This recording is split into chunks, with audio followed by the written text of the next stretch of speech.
Welcome to Hobby Adventures. Today we are gonna do a layout update. This would be layout update number 15, December edition. All right, let's go take a look and see what's changed and what I've added. But before we go on with that, let me know what you guys think of this. Haha. No, not the computer. That right there.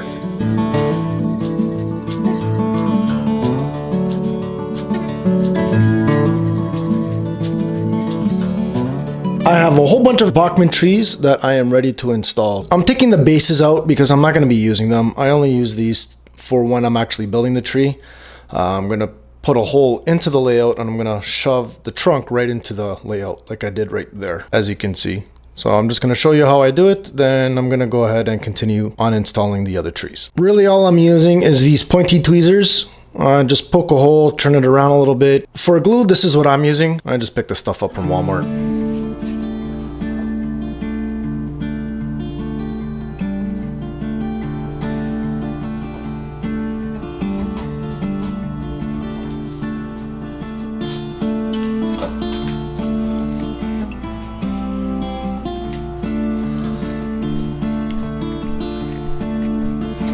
Okay, so next I'm just gonna add a little bit of tacky glue to the base of the trunk.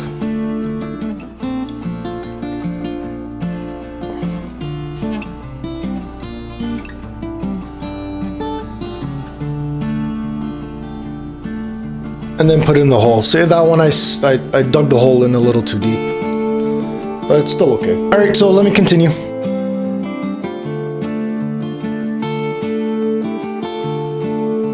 Right over here, you can see I put a little bit of too much glue. So what I'm gonna do is I'm gonna take a Q-tip and then I'm just gonna push the glue around, maybe take some out.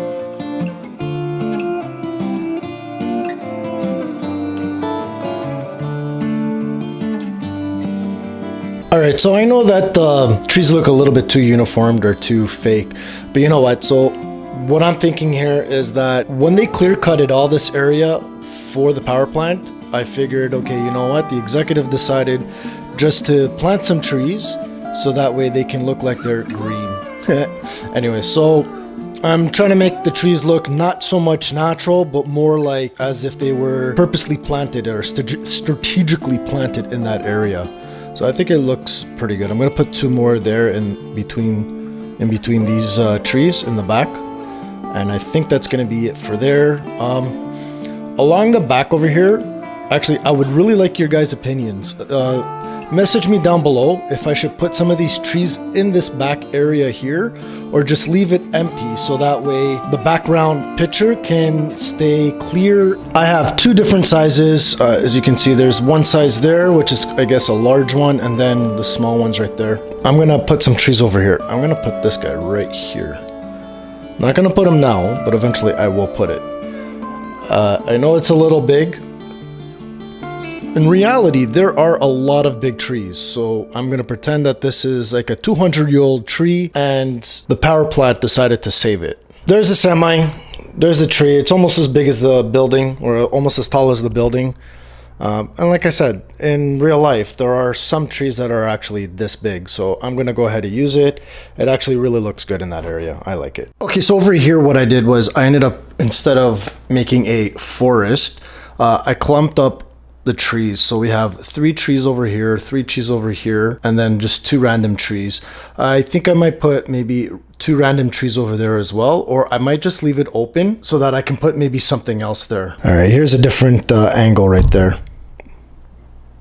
That looks really good. I like it. All right, so something else I want to show you guys, and we're gonna have to go over there by the water intakes. What I have been doing is cleaning up these little things over here. Now what these are like water breaks or break barriers. What they do is actually reduce the waves. You'll see a lot of these near marinas, near the shore where boats are, just to reduce the wave, to make sure that the water on this side stays calm. So I'm putting this over here around the intake for the power plant. So I'm figuring the water in this area should be protected from either waves, boats, or even maybe debris. So that way it doesn't bang up against the pipes, break the pipes, and then there's a problem there for the power plant. Another thing that I'm working on is actually boats. Painted the bottom. I think it would look pretty cool if we had a couple of boats, maybe one for a fishing boat, and then the other one can be like a tourist boat. So bottoms are going to be painted white. This one here, I might paint it a little bit fancier because it's a tourist boat. Been looking at some pictures of some paint schemes that I want to go with.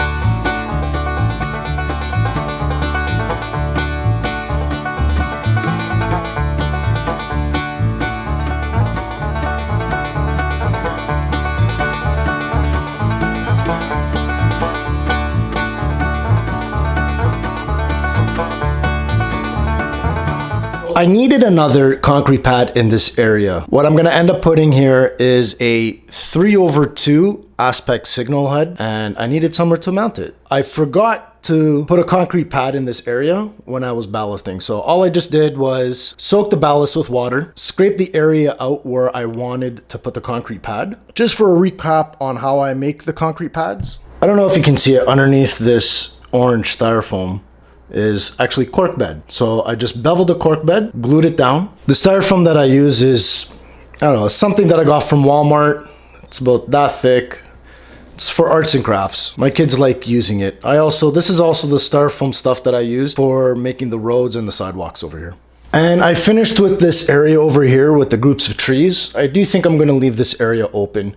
What I did do is for my old layout that I had, the first one, I had some windmills. I had a second one, but I have no idea where it went. All I used was the tacky glue to set the windmill in place.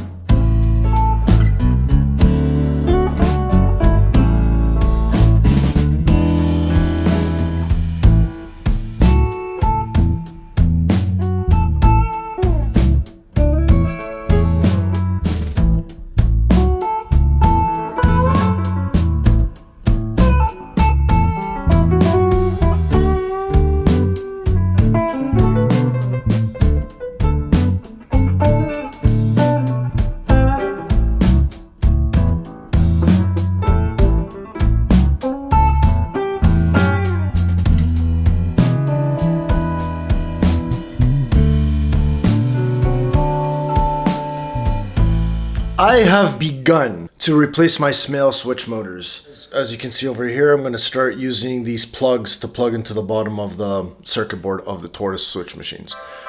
It's just literally a straight replacement. So this is the next one that I'm going to be replacing right here.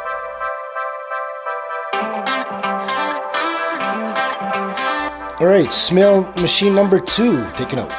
What I have done over here is I put the tortoise switch machine into the center, and then I'm gonna also do the same thing up on the switch up on top. But as I said, it's just straight in because the Smale and the tortoise, it's exactly the same. Number 2. All right, everybody. So I am setting myself up to get some stuff done. I am working on the tortoise switch machines today. I've been waiting for a couple of weeks now for these parts. So let me show you what I got. Yes, lots of these plugs. The tortoise switch machine plugs. Got that. I also got piano wire 0.032. Yes. Placing that with the standard piano wire that comes with the tortoise switch machines. I am going to be creating this. Yep, that's right. I'm making plugs. So basically what it is, this end gets plugged into the bottom of the tortoise switch machine on the PCB board. Then this end over here will get screwed to the bottom of the layout. This will just make things a lot easier in regards to if I need to replace a tortoise switch machine. And then also just picking and choosing which wires I want to be using. Now the things that I'm going to be using, edge connectors by Aculite, Cat 5 cable, and terminal blocks. So I have 18 of these to make. Yeah, that's a lot of work. Time to get jiggy.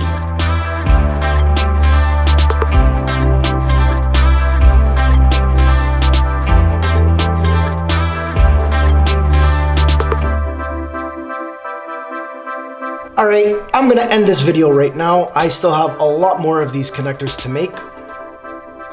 not so much fun. I would have had a lot more content to put up, but the Canada Post Office decided to go on strike, so that held back a lot of material. I still have a lot of stuff that I want to share with you guys, but unfortunately at this point I can't. So I'm waiting for this stuff to come in. But when it gets in here, you guys will know right away. Until next time, keep on modeling.